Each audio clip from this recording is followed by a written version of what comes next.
Student, आज हम लोग जो है डिस्कस करेंगे इलेक्ट्रिक करंट के बारे में। आप लोग को तो थोड़ा बहुत इलेक्ट्रिक करंट का आइडिया होगा ही ना। आज हम लोग जो है इसके बारे में डिस्कस करेंगे। तो देखिए यहाँ पे जो है हम लोग क्या किए हैं, एक बैटरी लिए हैं जिसका पोटेंशियल डिफरेंस क्या है, V है। और दूसरा जो है हम लोग A, C, B, D एक मेटालिक कंडक्टर लिए हैं। यहाँ पे A, B, C और D एक मेटालिक कंडक्टर लिए हैं। ये देखिए बैटरी का ये जो है निगेटिव टर्मिनल है और ये हमारा जो है बैटरी का कौन सा पॉजिटिव टर्मिनल है। तो इलेक्ट्रॉन जो इसमें जो ये जो मेटालिक कंडक्टर है यानी वायर है, इसमें जो है क्या होता है, कंडक्टर में फ्री इलेक्ट्रॉन होता है। तो ये फ्री इलेक्ट्रॉन जो है किधर से किधर मूव करता है। पिछले क्लास में जो है हम लोग देख चुके हैं, जो आपका फ्री इलेक्ट्रॉन है या जो निगेटिव चार्ज पार्टिकल है वो आपका मूव करता है फ्रॉम निगेटिव यानी from lower potential to higher potential, यानी निगेटिव टर्मिनल से पॉजिटिव टर्मिनल की तरफ इलेक्ट्रॉन का मूव होता है। तो यहाँ से इलेक्ट्रॉन आपका जो है मूव कर रहा है निगेटिव टर्मिनल पॉजिटिव। जब आपका इलेक्ट्रॉन यहाँ पे आ जाएगा पॉजिटिव टर्मिनल पे, मान लिए कि ये इलेक्ट्रॉन मूव करके यहाँ पे पॉजिटिव टर्मिनल पे पहुँच गया, ये टर्मिनल पॉजिटिव है। तो अब यहाँ से देखिए ये इलेक्ट्रॉन पे निगेटिव चार्ज होता है और ये वाला टर्मिनल भी हमारा क्या है, निगेटिव है। तो ये इलेक्ट्रॉन अब यहाँ अपने आप नहीं जाएगा, क्योंकि जो ये जो टर्मिनल है निगेटिव टर्मिनल है, यानी निगेटिव टर्मिनल मतलब ये निगेटिव चार्ज प्लेट है और ये हमारा पॉजिटिव चार्ज प्लेट है। तो यहाँ से ये टर्मिनल ये इलेक्ट्रॉन जो है आपका निगेटिव टर्मिनल पे नहीं जाएगा। तो उससे क्या होगा कि एक टाइम ऐसा आएगा सारा का सारा इलेक्ट्रॉन आके क्या हो जाएगा, पॉजिटिव टर्मिनल पे जमा हो जाएगा और फ्लो ऑफ इलेक्ट्रॉन जो है वो स्टॉप हो जाएगा। जब इलेक्ट्रॉन का फ्लो नहीं होगा यानी चार्ज पार्टिकल का अगर फ्लो नहीं होगा तो फिर क्या होगा, आपको करंट कॉन्स्टिट्यूट नहीं होगा। तो देखिए, तो अब यहाँ पे आप फिर सोचेंगे कि ये आखिर जो है फिर ये प्रॉब्लम दूर कैसे होगा। देखिए ये प्रॉब्लम दूर कैसे होता है, अब जो है यहाँ पे बैटरी का रिस्पॉन्सिबिलिटी आ जाता है। बैटरी क्या करता है, इस इलेक्ट्रॉन पे वर्क करता है और वर्क करके जो है ये बैटरी जो है इस इलेक्ट्रॉन को फिर से निगेटिव टर्मिनल पे पहुंचा देता है। और जैसे ही ये इलेक्ट्रॉन बैटरी के निगेटिव टर्मिनल पे री एंटर करता है, फिर से जो है उसका जो है मूवमेंट फिर से वो शुरू हो जाता है, फिर से जो है वो फॉलो करना जो है इस कंडक्टर के अंदर में वो शुरू कर देता है। तो ये प्रोसेस जो है काफ़ी लॉन्ग समय तक जो है वो चलते रहता है हमारा। यानी जो है यहाँ पे देखिए, यहाँ पे बैटरी क्या करता है, इस इलेक्ट्रॉन पे जो है वर्क करता है। तो बैटरी और ये work done by battery force per unit charge जो है हमारा क्या कहलाता है, EMF कहलाता है। देखे होंगे बैटरी का जो है EMF दिया हुआ रहता है। EMF क्या होता है, इलेक्ट्रोमोटिव फोर्स। इलेक्ट्रोमोटिव फोर्स ये आपका फोर्स नहीं है, एक्चुअली ये पोटेंशियल डिफरेंस ही है।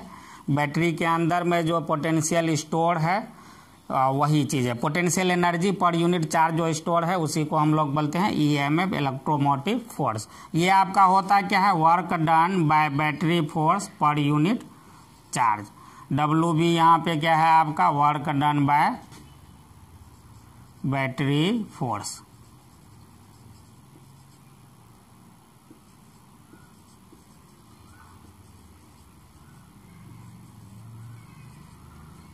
और Q तो आप जान ही रहे हैं, चार्ज है ना।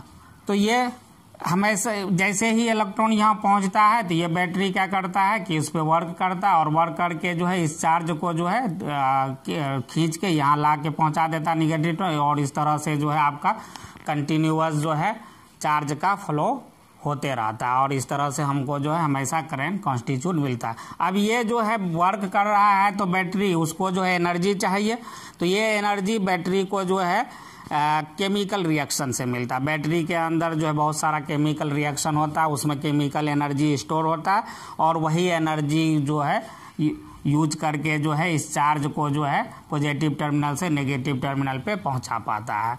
तो ये हुआ आपका जो है इलेक्ट्रिक करंट का मैकेनिज्म। अब हम लोग आते हैं कि करंट, इलेक्ट्रिक करंट को डिफाइन कैसे करेंगे, इसका मैग्नीट्यूड निकालने के लिए हम फार्मूला क्या होगा वो देखते हैं। तो देखिए इलेक्ट्रिक करंट, तो इलेक्ट्रिक करंट आपका क्या होता है, amount of charge flow in unit time through any cross sectional area. यानी मान लीजिए कोई भी जो है आपको जो है, या एनी गिवन प्लेस भी बोल सकते हैं, क्रॉस सेक्शनल एरिया या एनी गिवन प्लेस। जैसे मान लेते हैं कि जो है ये वाला जो है इस पॉइंट को हम लोग जो है ऑब्जर्व करते हैं, यानी जो है यूनिट टाइम में 1 सेकेंड में इसके थ्रू होके, ये वाला क्रॉस सेक्शनल एरिया थ्रू होके इस प्लेस से कितना इलेक्ट्रॉन जो है पास कर रहा है, उसी को हम लोग क्या बोलेंगे, electric current. Amount of charge flow in unit time through any cross sectional area और एनी गिवन प्लेस। तो इसको हम लोग क्या लिखेंगे, amount of charge flow per unit time through any cross sectional area, through any cross sectional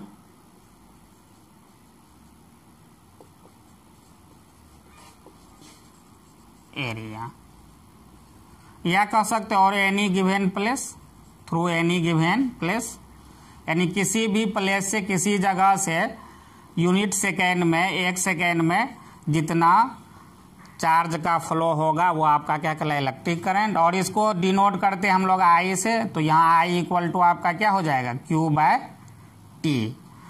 और Q का जो है साई, Q इक्वल टू हम लोग क्या लिख सकते हैं, आई इंटू टी भी लिख सकते हैं। अब हम लोग SI यूनिट की बात करें तो देखिए इसका SI यूनिट क्या हो जाएगा, I का SI unit of electric current I। तो यहाँ पे हम लोग देखें Q बाय टी होता है। Q क्या है, इसका SI यूनिट कूलम और टाइम का सेकंड, यानी कूलम पर सेकंड। और इसी को हम लोग जो है एम्पियर भी बोलते हैं। एम्पियर जो है साइंटिस्ट थे, उसके नाम पे जो है इलेक्ट्रिक करंट का जो है यूनिट रखा गया एम्पियर। ये क्या है आपका, एम्पियर।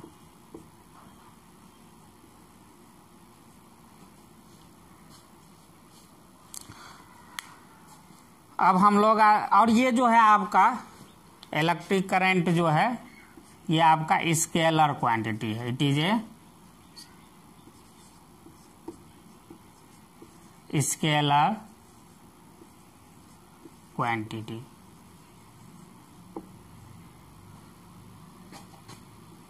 अब देखिए, हालांकि ये मत आप लोग कंफ्यूज होइएगा कि ये स्केलर क्वांटिटी, इसमें डायरेक्शन है, इसमें डायरेक्शन होता है, मैग्नीट्यूड तो होता ही है, साथ साथ इसमें डायरेक्शन भी होता है, लेकिन फिर भी ये स्केलर क्वांटिटी क्यों है ना, ये आप लोग सोच रहे होंगे। देखिए ये स्केलर क्वांटिटी इसलिए है क्योंकि ये जो है वेक्टर अलजेब्रा को फॉलो नहीं करता, ये जो है ऑर्डिनरी अलजेब्रा को फॉलो करता है, या ये हम कह सकते हैं टेक्निकली ये जो है करंट जो है triangle law of vector addition को फॉलो नहीं करता है। इसीलिए जो है हमारा इलेक्ट्रिक करंट जो है क्या होता है, वो स्केलर क्वांटिटी होता है। और आप ये देख सकते हैं कि जैसे मान ली कोई भी वायर है ना, दो वायर को जो हम लोग जो एक न्यूट्रल उसमें रहता है, एक जो है हॉट वायर रहता है, उसको आप किसी तरह से भी लेके जाएं। आपका स्विच जो है, मान लीजिए स्विच बोर्ड से जब वायर जो है फैन तक लेके जाते हैं, तो उस वायर को जो आप डायरेक्ट सीधे लेके जाइए या उसको जो है टेढ़ा करके लेके जाइए, या मान ली थोड़ा वायर जब लंबा रहता तो उसको हम थोड़ा लपेट देते हैं लूप में, लेकिन करंट का वैल्यू पे कोई फर्क नहीं पड़ता है। तो इससे यही हमें ऑब्जर्व होता है, यही पता चलता है कि इलेक्ट्रिक करंट जो है वो किस दिशा में लेके जा रहे हैं, किस तरह से लेके जा रहे हैं, उस पर वो डिपेंड नहीं करता। इसीलिए जो हमारा करंट जो है क्या है, स्केलर क्वांटिटी है। और टेक्निकली हम ये कह सकते हैं कि जो है करंट जो है triangle law of vector addition को फॉलो नहीं करता है, ये ऑर्डिनरी अलजेब्रा को फॉलो करता है। ऑर्डिनरी अलजेब्रा क्या, जो हम लोग अभी तक 10th तक जो अलजेब्रा पढ़ते हैं, यानी 4 + 3 7 है ना, तो वो ऑर्डिनरी अलजेब्रा को ही फॉलो करता है। इसीलिए जो है ये हमारा क्या है, स्केलर क्वांटिटी। तो यहाँ जब इसकी डायरेक्शन की बात करें तो इसका डायरेक्शन हम लोग किधर से किधर लेते हैं, from positive terminal to negative terminal. देखिए ये कन्वेंशन है, डायरेक्शन जो है करंट का जो डायरेक्शन है वो पॉजिटिव टर्मिनल से निगेटिव टर्मिनल लेते हैं, तो ये कन्वेंशन है, ये हम लोग अपने जो है सुविधा के लिए ले रहे हैं। ऐसा इसमें जो है कोई कंसेप्ट नहीं है कि जो है सर निगेटिव से पॉजिटिव क्यों नहीं लिए, वो भी आप ले सकते थे, लेकिन हम लोग जो है साइंटिस्ट लोगों ने पहले से ही ले रखा है कि करंट का डायरेक्शन हमको किधर से किधर लेना है, from positive terminal to negative terminal.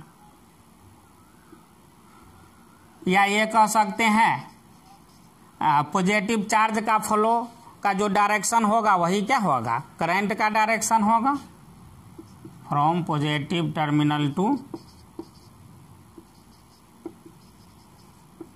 Negative terminal. या हम ये कह सकते हैं कि direction of current, direction of current is along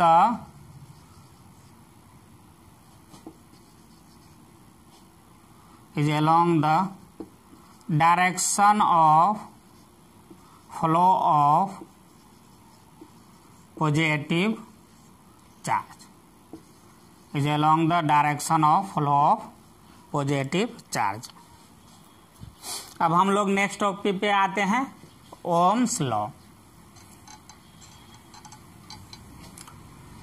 ohms भी साइंटिस्ट का नाम था, है ना, उन्होंने भी जो है ओम्स लॉ दिया है।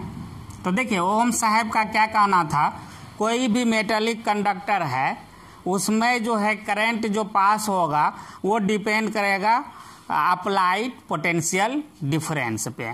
यानी कोई भी आपका जो है मेटेलिक कंडक्टर है,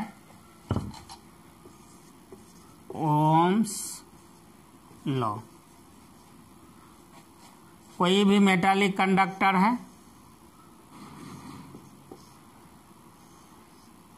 तो इसमें जो करंट जो है, करंट का वैल्यू डिपेंड करेगा इस कंडक्टर के अक्रॉस में जो पोटेंशियल डिफरेंस हम लोग अप्लाई किए हैं उस पे जो है डिपेंड करेगा। यही ओम साहब का कहना था, any metallic current passing through any metallic conductor is directly proportional to applied potential difference across the two end of the conductor provided temperature remains constant। यानी टेम्परेचर को हम लोग फिक्स रख रहे हैं, टेम्परेचर को फिक्स रख के ये पोटेंशियल डिफरेंस पे ये आपका कौन डिपेंड करेगा, electric current.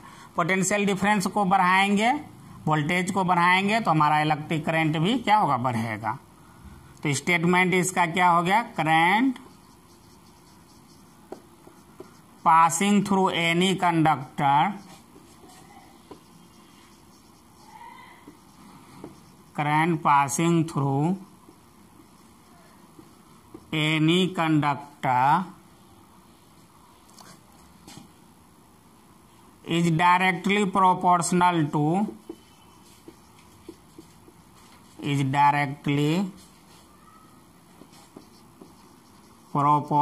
to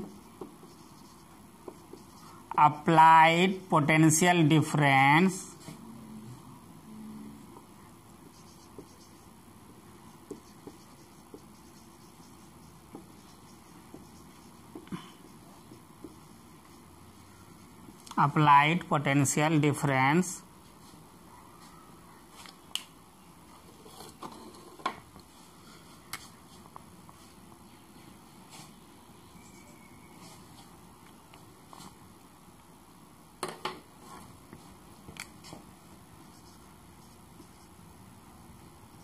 across the two ends of the conductor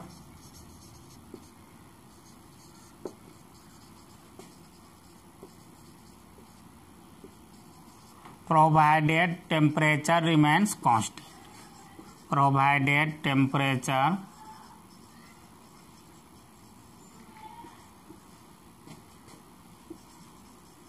remains constant। तो ये हमारा स्टेटमेंट हो गया। देखिए जैसे मान लीजिए कि आप लोग जो है टॉर्च वगैरह यूज किए होंगे, जिसमें जो है हम लोग पहले जो है ड्राई सेल डालते थे, ड्राई सेल डाल के, तो उसमें जो है अगर एक बैटरी वाला सेल टॉर्च होता था तो वो जो है जो उसका जो है ग्लो होता था, ब्राइटनेस होता था, वो क्या होता था हमारा कम होता था। और अगर 2 सेल उसमें यूज कर रहे हैं तो उसका जो है जो ब्राइटनेस है वो हमारा क्या हो जाता था, बढ़ जाता था, यानी ज़्यादा ग्लो करता था, वो उसका चमक जो है हमारा क्या होता था, बढ़ जाता था। यानी जो है एक सेल मतलब उसमें जो है पोटेंशियल डिफरेंस अगर 1.5 वोल्ट है, जहाँ पे हम लोग 2 सेल यूज किए तो उसका पोटेंशियल डिफरेंस हमारा कितना हो जाएगा, उसका डबल हो जाएगा। तो यही चीज़ जो है ओम साहब कह रहे हैं, यानी जो करंट है वो डायरेक्टली प्रोपोर्शनल टू आपका क्या होगा, अप्लाइड पोटेंशियल डिफरेंस। जैसे जैसे हम लोग जो है पोटेंशियल डिफरेंस बढ़ाएंगे वैसे वैसे जो है हमारा करंट का वैल्यू भी क्या होगा, बढ़ेगा। अब देखिए यहाँ प्रोपोर्शनलिटी साइन हटाएंगे तो ये कोई एक कांस्टेंट हम लोग लेंगे, है ना। तो यहाँ पे जो हम लोग प्रोपोर्शनल कांस्टेंट लेते हैं 1/r ये इंटू v। तो यहाँ से I इक्वल टू हमारा क्या आ गया, v/r। और या हम लोग ऐसे भी लिख सकते हैं v इक्वल टू IR। तो यहाँ पे देखिए v आपका क्या है, अप्लाइड पोटेंशियल डिफरेंस, और I क्या है आपका इलेक्ट्रिक करंट, और R क्या है इलेक्ट्रिकल रेजिस्टेंस, इलेक्ट्रिक रेजिस्टेंस या इलेक्ट्रिकल रेजिस्टेंस इसको बोल देते हैं।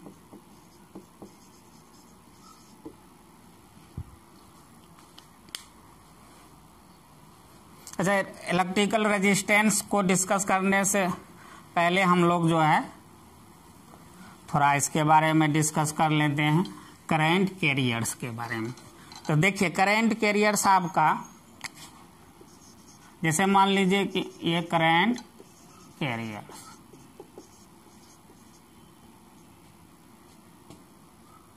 तो देखिए जैसे आपका जो है अगर सॉलिड कंडक्टर है या सॉलिड कंडक्टर या मेटालिक कंडक्टर भी कह सकते, क्योंकि मेटालिक कंडक्टर आपका जनरली क्या होता है, सॉलिड।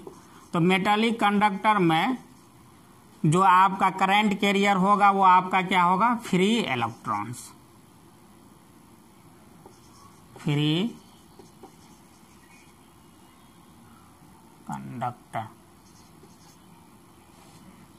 सॉलिड कंडक्टर की बात करें फ्री इलेक्ट्रॉन्स। सेमी कंडक्टर में जो है आपका फ्री इलेक्ट्रॉन्स एंड होल्स भी होता है, दोनों मिलकर करंट कॉन्स्टिट्यूट करता है। लेकिन अगर हम लोग सॉलिड कंडक्टर की बात करें तो फ्री इलेक्ट्रॉन कॉन्स्टिट्यूट्स करंट।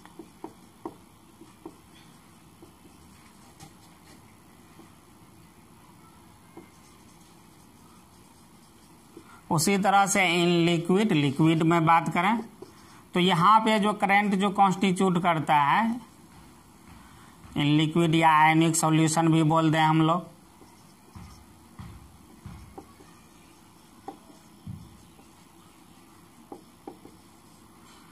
तो यहाँ पे जो हमको करंट मिलता है वो कैटायन और एनायन की वजह से, यानी पॉजिटिव चार्ज और निगेटिव चार्ज मिलकर करंट कॉन्स्टिट्यूट करता है। Cation and anion constitutes current. और गैस के बात करें इन गैसेस, तो गैसेस में जो है आपका गैसियस आयन, गैसियस यानी जो पॉजिटिव गैसियस आयन होता है आपका, positive gaseous ion and free electron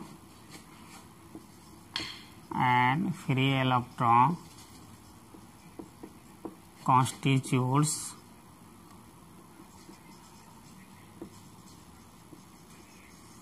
और सेमीकंडक्टर में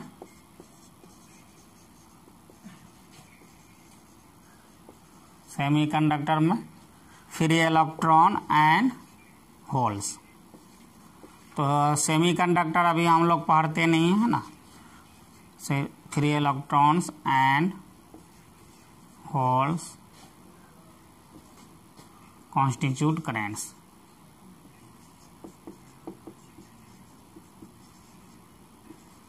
देखिए होल आपके लिए बहुत नया टर्म है, तो इसके लिए परेशान मत होइए। होल्स हम लोग यहाँ पे ये जो है 12 में जब आप जाएंगे तो वहाँ इसके बारे में आप लोग पढ़ेंगे। अब देखिए अब हम लोग आते हैं इलेक्ट्रिकल रेजिस्टेंस पे। तो देखिए रेजिस्टेंस देखिए क्या होता है,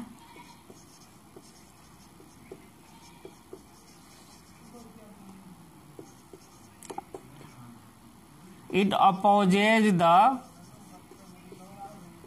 फ्लो ऑफ करंट। रेजिस्टेंस जो है क्या करता है, करंट के फ्लो का अपोज करता है। It opposes the flow of current. जिस मटेरियल का रेजिस्टेंस जितना ज़्यादा होगा है ना, उसमें जो है करंट कॉन्स्टिट्यूट उतना ही कम होगा। एक तरह से समझिए कि ये जो है रेजिस्टेंस जो है स्पीड ब्रेकर का काम करता है। आप देखे होंगे रोड पे अगर स्पीड ब्रेकर अगर ज़्यादा है, जहाँ पे स्पीड ब्रेकर आता है तो आपका जो है बाइक का या कार का स्पीड क्या होता है, धीमा हो जाता है। उसी तरह से हमारा रेजिस्टेंस भी वर्क करता है।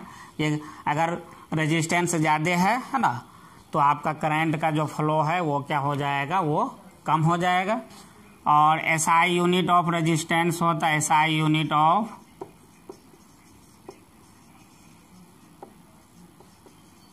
रेजिस्टेंस, ये ओम होता है साइंटिस्ट के नाम पे, और इसका सिंबल इस तरह से हम लोग लेते हैं, ओम। अब हम लोग VI कैरेक्टरिस्टिक्स या verification of Ohm's law, verification of Ohm's law, या इसी को हम लोग कहते हैं VI कैरेक्टरिस्टिक्स,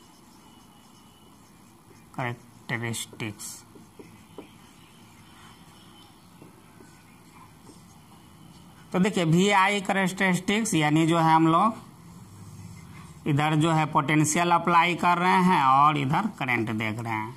तो इसमें क्या होता है, जैसे मान लीजिए कि हम लोग जो है, जैसे पहले क्या किया, एक सर्किट बनाए है ना, और इसमें जो है सेल हम लोग लगाए 1.5 वोल्ट का, और 1.5 वोल्ट का जब हम सेल लगा रहे हैं तो मान लेते हैं कि इसमें जो हमको करंट मिल रहा है वो मिल रहा है 1 एम्पियर। अगर मान लीजिए कि अब हम जो है क्या कर रहे हैं, कंडक्टर सेम है, मेटालिक कंडक्टर जिसके अक्रॉस जो है बैटरी या पट यूज कर रहे हैं। अब हम लोग जो है एक सेल के जगह 2 सेल यूज कर रहे हैं। एक सेल 1.5 वोल्ट का है तो 2 सेल मिलके कितना वोल्ट हमको देगा, 3 वोल्ट देगा, ये दोनों मिलके। अब जो करंट आएगा वो कितना आएगा, अकॉर्डिंग टू ओम्स लॉ अगर कहें तो 2 एम्पियर आएगा। इसी तरह से जो है 2 सेल के जगह अगर हम लोग 3 सेल अप्लाई करते हैं तो करंट का वैल्यू बढ़ते जाता है। 1.5 अगर पोटेंशियल डिफरेंस 1.5 है तो यहाँ पे हमको करंट कितना मिल रहा है 1, तो इसको इस तरह से। उसी तरह से जो है अगर हमारा जो है ये 3 है तो करंट हमको कितना मिल रहा है 2 ampere.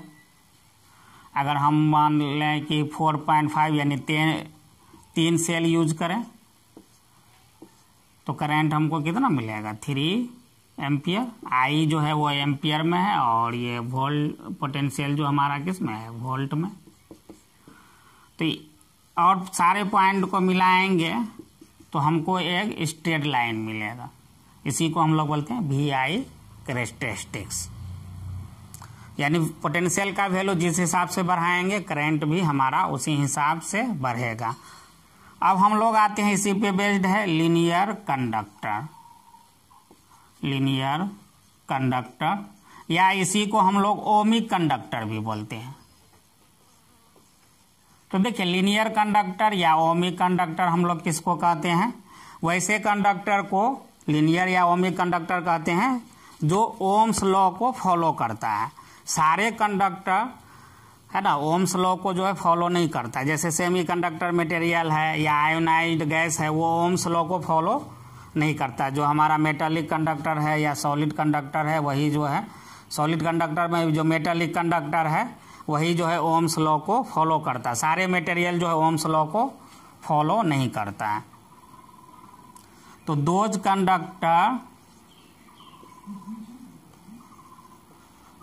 Conductor which follow Ohm's law, जो ओम्स लॉ को फॉलो करेगा,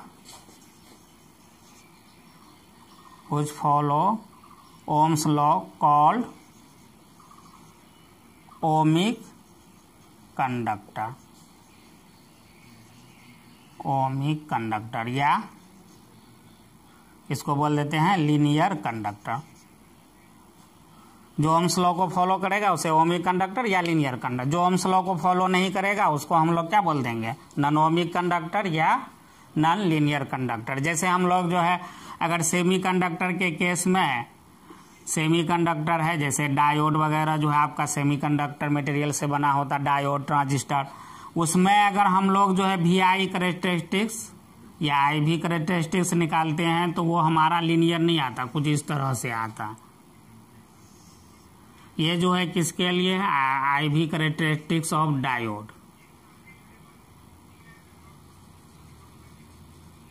कैरेक्टरिस्टिक्स ऑफ डायोड ट्रांजिस्टर, यानी सेमीकंडक्टर में डिवाइसेस का है। तो ये जो है जितने भी डायोड ट्रांजिस्टर ये सब नॉन ओमिक कंडक्टर इसको बोलते हैं या नॉन लीनियर कंडक्टर बोलते हैं, क्योंकि जो है ये आपका जो है ओम्स लॉ को फॉलो नहीं करता, इसीलिए जो है इसको जो है हम लोग नॉन ओमिक या नॉन लीनियर कंडक्टर इसको हम लोग बोलते हैं। तो हम लोग जो है रेजिस्टेंस पे थे, रेजिस्टेंस लिख दिए थे, है ना। रेजिस्टेंस का ऐसा यूनिट क्या होता है आपका, ओम होता है, और रेजिस्टेंस को हम लोग जो है R से डिनोट करते हैं ना, सिंबल जो है R से, और इसको जो है सर्किट डायग्राम में ये सिंबल हो गया रेजिस्टेंस का।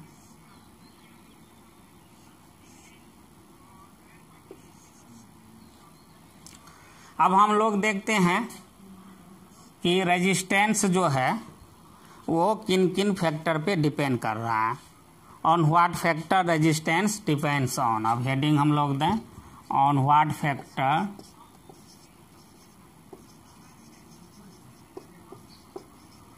on what factors resistance depends on।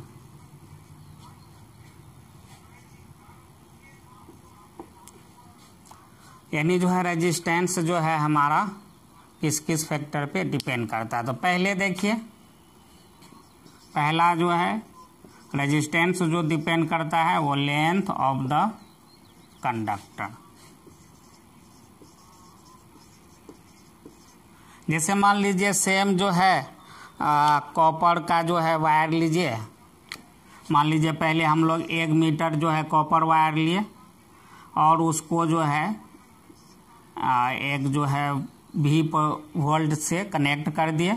तो यहाँ पे करंट अगर मान लीजिए हमको कुछ मिल रहा है, X एम्पियर मिल रहा है, तो अब हम लोग क्या कर रहे हैं, इसका लेंथ को बढ़ा दिया। अब 1 मीटर वायर के जगह जो अब हम लोग 2 मीटर वायर लिए और सेम मटेरियल यानी कॉपर का ही वायर ले रहे हैं और पोटेंशियल भी हम लोग सेम अप्लाई कर रहे हैं। तो यहाँ पे देख रहे हैं कि जो हमको करंट मिल रहा है वो क्या मिल रहा है, इससे कम मिल रहा है, लेस देन X एम्पियर।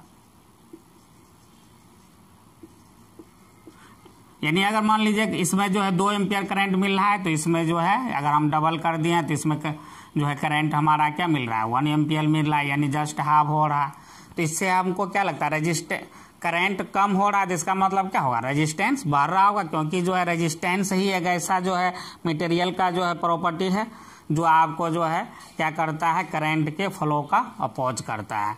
तो यहाँ से हम लोग क्या लिख सकते हैं, R directly proportional to L, यानी कंडक्टर का लेंथ को बढ़ाएंगे तो रेजिस्टेंस आपका बढ़ेगा, और रेजिस्टेंस बढ़ेगा तो करंट आपका क्या होगा, डिक्रीज होगा।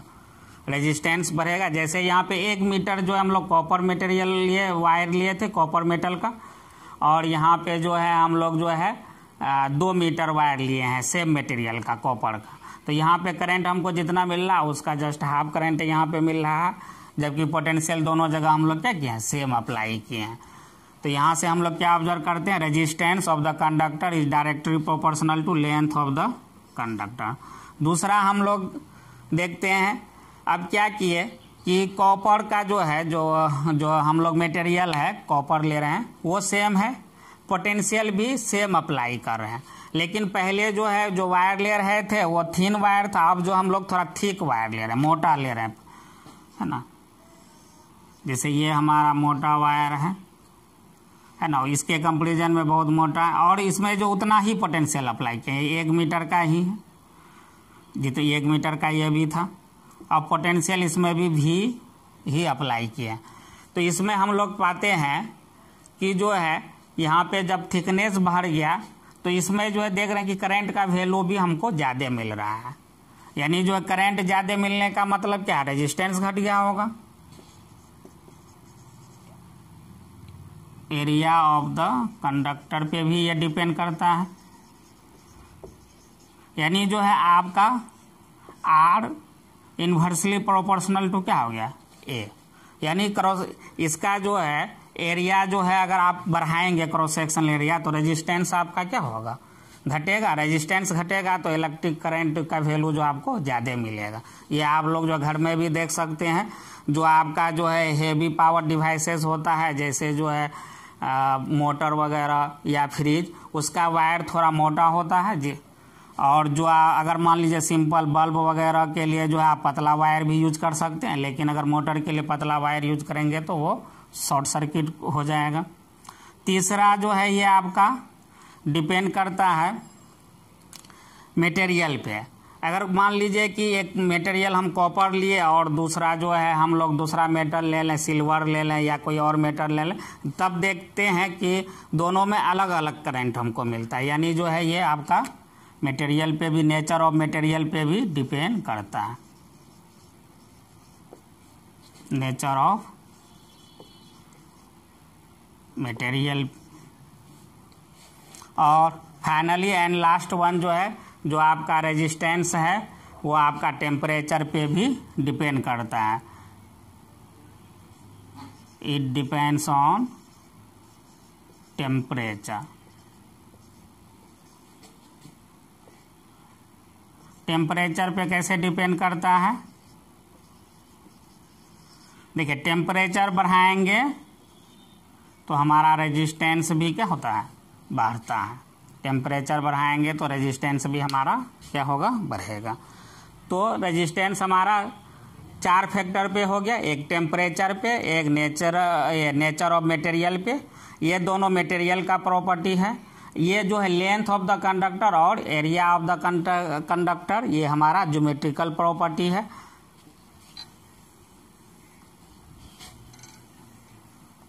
तो देखिए इसमें हम जो है अगर कंबाइन कर दें, है ना, यहाँ पे हमको क्या मिला था, R directly proportional to L और R inversely proportional to 1/a। इन दोनों इक्वेशन को अगर हम कंबाइन कर दें तो हमको क्या मिलेगा, are directly proportional to L/a। और प्रोपोर्शनलिटी साइन हटाते हैं तो कोई कांस्टेंट लेते हैं, तो यहाँ पे हम लोग कांस्टेंट ले लिए रो L/a। ये जो है आपका इलेक्ट्रिकल रेजिस्टिविटी है,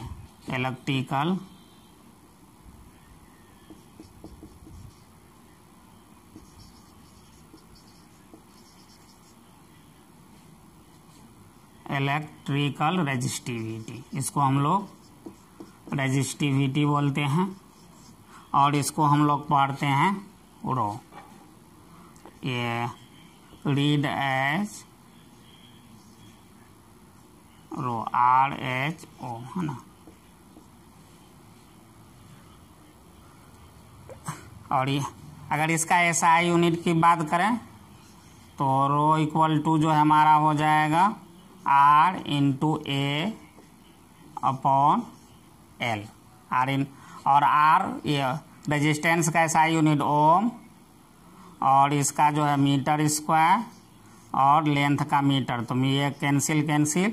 तो SI यूनिट ऑफ रेजिस्टिविटी आपका क्या हो गया, या रो का SI यूनिट आपका क्या हो गया, ओम मीटर। और इस रो को, रेजिस्टिविटी को हम लोग स्पेसिफिक रेजिस्टेंस भी बोलते हैं।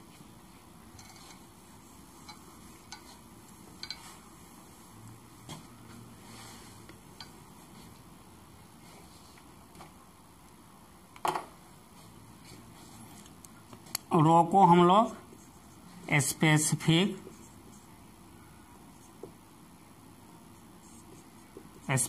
रेजिस्टेंस भी बोलते हैं।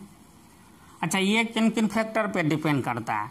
देखिए, स्पेसिफिक रेजिस्टेंस, ये सिर्फ और सिर्फ it only depends on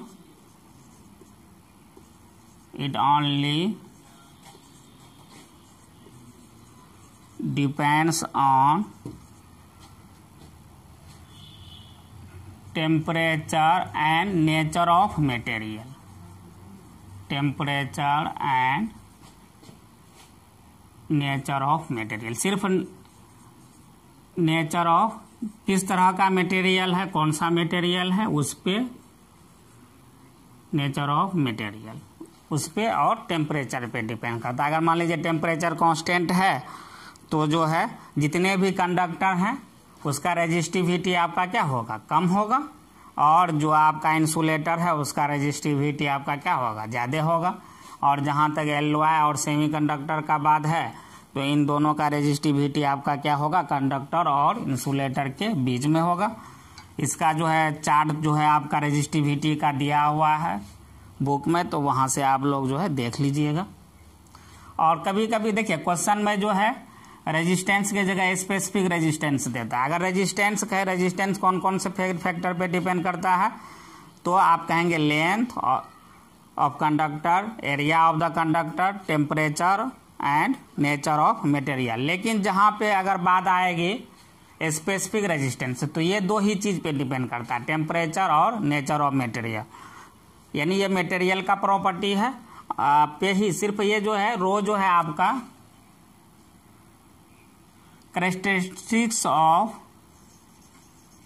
characteristic property of material है, करेक्टरिस्टिक